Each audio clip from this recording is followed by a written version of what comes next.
Bonjour à tous, aujourd'hui on va regarder ensemble l'oxydation de Swerd, une oxydation très courante en chimie organique, ou du moins qui est très couramment présentée dans les programmes. Alors il me semble que je l'avais évoqué dans l'oxydation de Corey-Kim, mais la principale caractéristique de cette oxydation, c'est de se produire dans des conditions de chimie dites douces, c'est-à-dire qu'il ne va pas nécessiter de très haute montée en température, ou à l'inverse de très basse température ou pression, etc. C'est des conditions qui se rapprochent de conditions assez relativement simples à mettre en œuvre, dans une moindre mesure bien entendu. En fait, on va donc transformer des alcools relativement, on va dire, primaires et secondaires, respectivement en aldéhyde donc, et en cétone.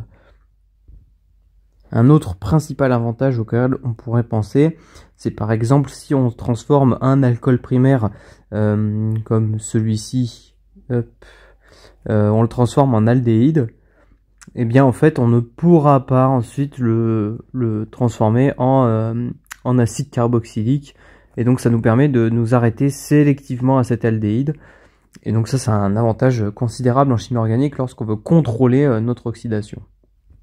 Voilà, dans un premier temps on veut utiliser un mélange qui contient de l'oxalyle chloride, du chlorure oxalyle.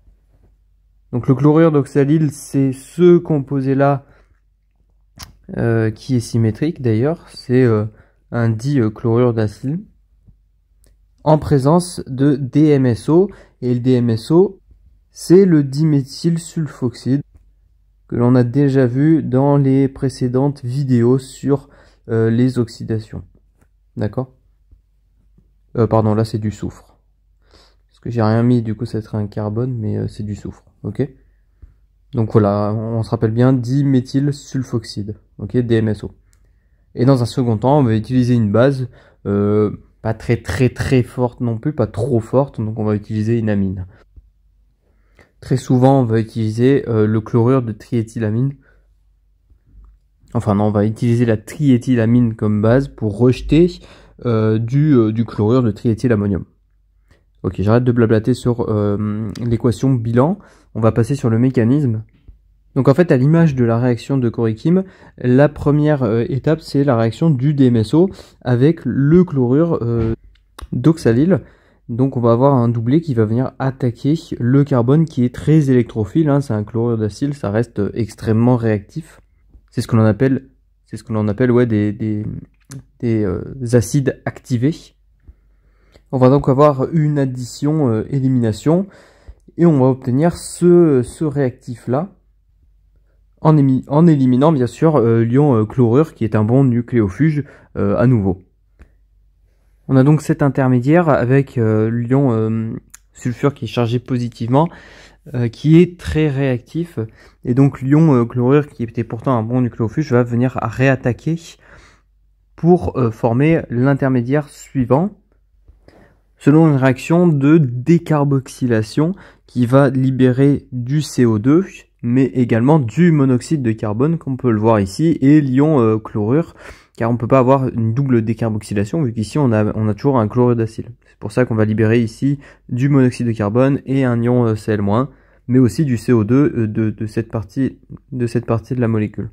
D'accord?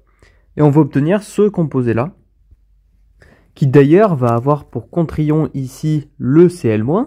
C'est pour ça qu'on va appeler ce composé un chlorure de diméthylchlorosulfonium.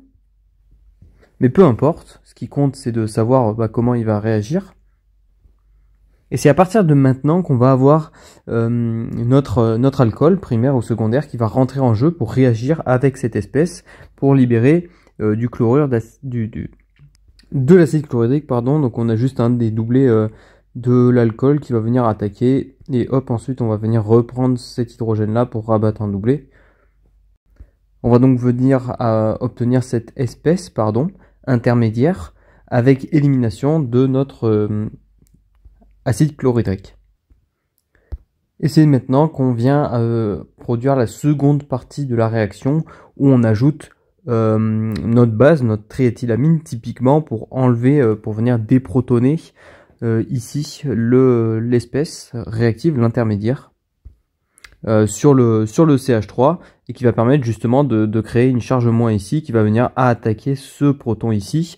Et vous reconnaissez ici, on reconnaît un état de transition qui est stable à 5 membres et c'est justement ce qui va permettre de former l'espèce qui nous intéresse. Ici, l'intérêt, il n'y a pas vraiment d'intérêt de montrer la formation du cycle A5 puisqu'on va former soit un aldéhyde, soit une cétone, un carbonyle qui n'a donc pas de centre. Si on avait un centre stéréogène, ça pourrait être intéressant de considérer ce cycle. En somme, on a donc au final notre composé intermédiaire ici, certains appellent ça un inure de soufre puisqu'on a bien un carbone qui est lié à un hétéroatome, ici le soufre, qui va donner donc notre Me2S, notre diméthylsulfure, DMS, plus notre composé d'intérêt final, notre aldéhyde ou notre cétone, selon le schéma réactionnel suivant. Attention, dans certaines réactions, on peut avoir ce qu'on appelle une épimérisation, c'est-à-dire la formation d'un épimère d'un carbone qui serait en alpha du carbonyle. Ça peut être donc la création, une isomérisation en fait de ce carbone alpha dû justement à cet état de transition. Et ce qu'on peut faire, c'est justement modifier la base qu'on utilise, par exemple avoir une base plus encombrée, par exemple de l'isopropyl ou quelque chose d'un peu plus costaud qui va venir justement altérer la stéréochimie qu'on considère, mais ça se module, d'accord? Voilà, j'espère que cette petite vidéo vous aura plu pour vous montrer le mécanisme et puis vous présenter l'oxydation de Swern.